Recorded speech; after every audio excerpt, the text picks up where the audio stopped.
Algebra 2, Chapter 7, Section 7. In this lesson, we're going to work with inverse relations and functions. We're going to learn how to find the inverse of a relation and function. So first, let's just examine and inspect something.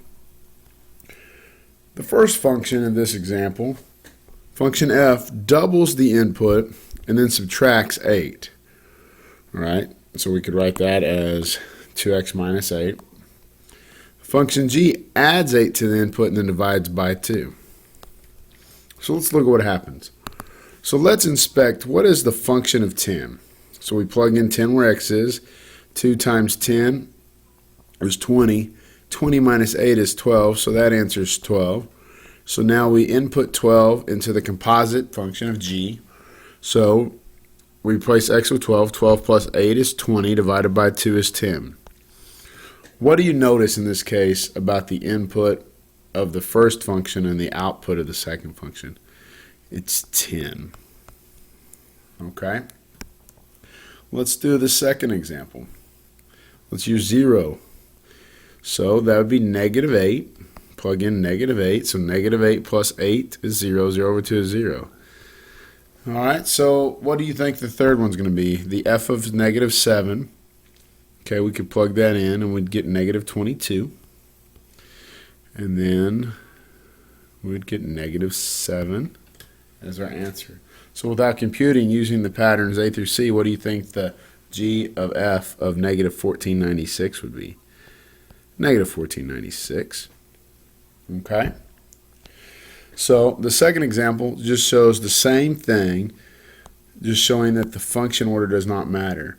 So what you see here is an inverse function. The inverse function, if a function has an inverse and you put them in composite form, the inverse is going to undo whatever the initial function does. So for example, when we used the example 10, the first function we plugged in 10 and we spit out 12. The second function took out 12 and spit back out 10. So it undid what the first function did. That's what inverses do. All right. So we could go back to a relation map. If the relation map of here of element A and its domain to element B of its range, so here's relation R, the domain and range, the inverse relation undoes the relation and maps B back to A. So here goes A to B, all right, and then the inverse takes B back to A. So I got A is to B, and then the inverse takes B back to A. All right, the diagram to the right shows a relation and its inverse. The range of the relation is the domain of the inverse. Notice this. The domain of the relation is the range of the inverse, and the range of the relation is the domain of the inverse. So finding the inverse of a relation, the easiest way to do this, to find the inverse of a relation, if we were given coordinate points, in this example, 1, negative 1, 2, 0, 3, 1, and 4, and 1, the easiest way to find the inverse of a relation is just flip the x and y values. So the inverse would be negative 1, 1, 0, 2, 1, 3, 1, 4. So let's zoom in and let's look. So with those coordinate points, we plot on our coordinate plane those 4 points. And then we flip the x and y values, okay, and we get their inverse pair. What do you notice? It flips right over the diagonal. It mirrors itself right over the diagonal of y equals x. Okay, so those are the inverse coordinates. So how do we find the inverse if we're not given ordered pairs? Well, how do we find the inverse if we're given an equation? Well, if we have a function that is y equals x squared plus 3, to find the inverse, first step, interchange x and y. So flip them. So where we write this is x equals y squared plus 3. Now solve for y. Subtract 3 to each side. So I'm going to get 3 minus x equals y squared. Now square root each side. So I'm going to get plus or minus the square root of x minus 3 equals y. So that is the inverse of this. That's the inverse. Okay, moving on. So let's look at these questions. Does y equals x squared plus 3 define a function? What is a function? Do you remember from earlier in the chapter or earlier in the year? A function is for every x, there is only one y. So is this a function? Y? Yes, yes it is. Is its inverse a function? Well, the inverse was y equals plus or minus the square root of x minus 3. So for every x, is there only one y? Well, no. For every x, there's going to be two y's, a positive and a negative, except for when x equals 3. So the inverse is not a function.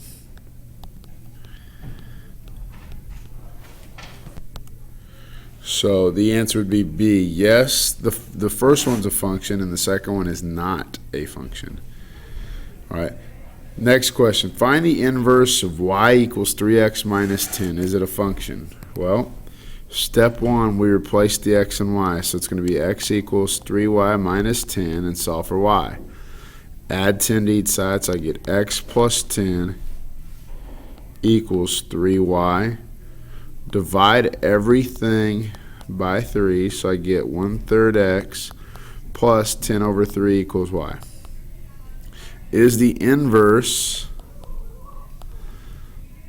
a function? Well, for every x, there's only one unique y, so yes, it is a function. So y equals 1/3 x plus 10 over 3, and it is a function. So the answer is C. Okay, moving on. Now, graphing a relation and its inverse. Okay, it says graph y equals x squared plus 3 and its inverse, y equals plus or minus the square root of x minus 3. Okay, so the graph of y equals x squared plus 3 is a parabola. It opens up with the vertex at 0, 3. And then you reflect it across the y equals x axis. And its inverse is the blue line over here.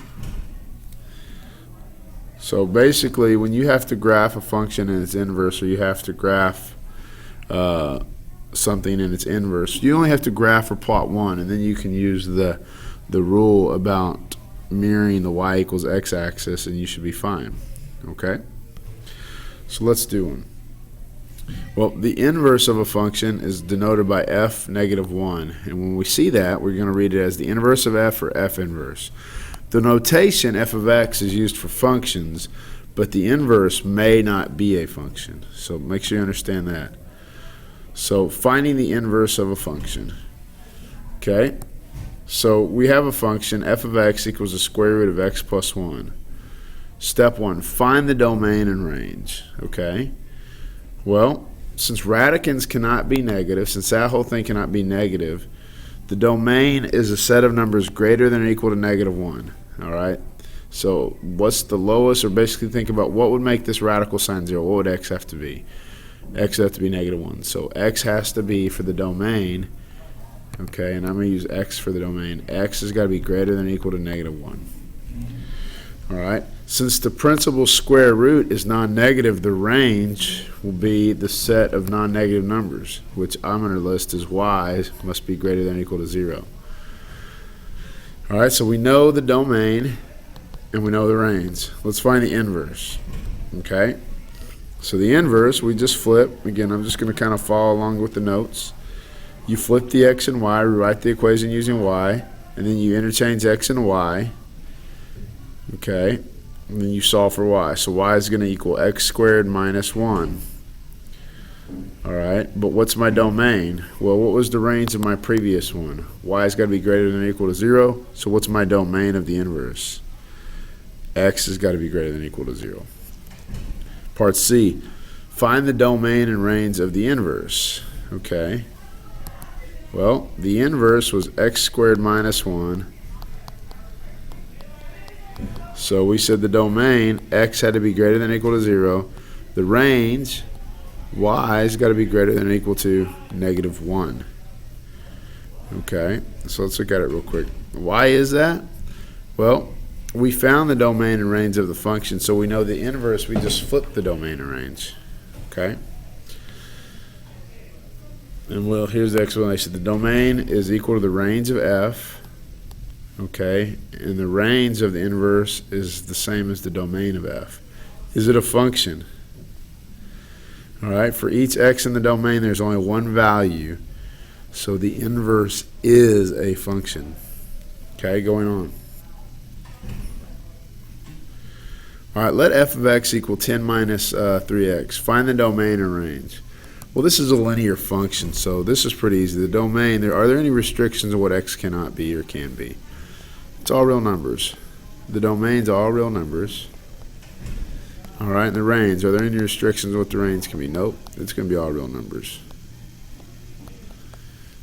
So the answer is B. All right, so let f of x equal 10 minus 3x, find the inverse. So step 1, make it y equals 10 minus 3x. Flip the x and y, solve for the new y.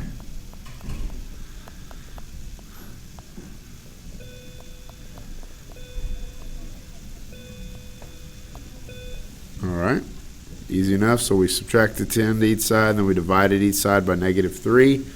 And now we're going to move the negative sign to make it look just like one of the problem. So I moved the negative sign up, so my 3 on the bottom is positive. And I got D. Good. All right, so the answer is D. Going to 4C. Let f of x equal 10 minus 3x. Find the domain and range of the inverse. Well, the inverse was -x plus 10 over 3 equals y. Is there any limitations? Nope, it's a linear function, so the domain is all real numbers, and the range is all real numbers. Okay. Moving on. Physics. All right, let's just talk through this one and we'll go on through.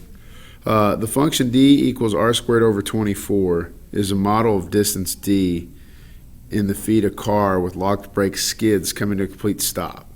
Solve for r. So here we do not have to interchange the variables. We just got to solve for r. The rate of the speed must be positive, so we don't need to put plus or minus. So r is going to be the square root of 24d. So when we plug it in a calculator, we get the car was traveling about 52 miles an hour. So I have a function d equals v squared over 64. A distance a stone has fallen in feet to its velocity. Solve for v. So I got d equals v squared over 64. Up here in the equation, it tells me d is 30 feet. So let's step 1, solve for v. So v squared equals d times 64.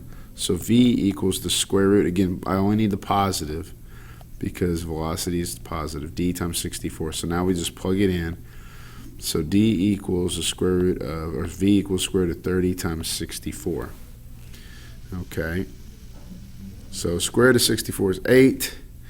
Square root of 30 would be a little bit more than 5. So we're looking for something near 8 and 5. Or 8 times 5, so the answer is going to be approximately 44 feet per second. Okay, the answer is A. All right, so let's just go over something really quick. If f and f inverse are both functions, and if f pairs A with B, then the inverse pairs B back to A. So remember, the inverse undoes what the function does. So if function A, or if the function takes A and changes it to B, the inverse is going to take B and take it back to A. Those are inverse functions. That's the first example we did on the board. All right, so here's what we need to know. If f and the inverse of f are inverse functions, and then we do a composite function with them, and we do the composite with them with x, the output's going to be x. And it doesn't matter the order. It doesn't matter if the inverse or the function's first or the function or the inverse. It's going to work out. So let's really look at this quickly. All right, for this function, none of this matters. What you got to see is that. If you see that and that answer, the answer is going to be 374. So the next one looks like this. You see that, you know the answer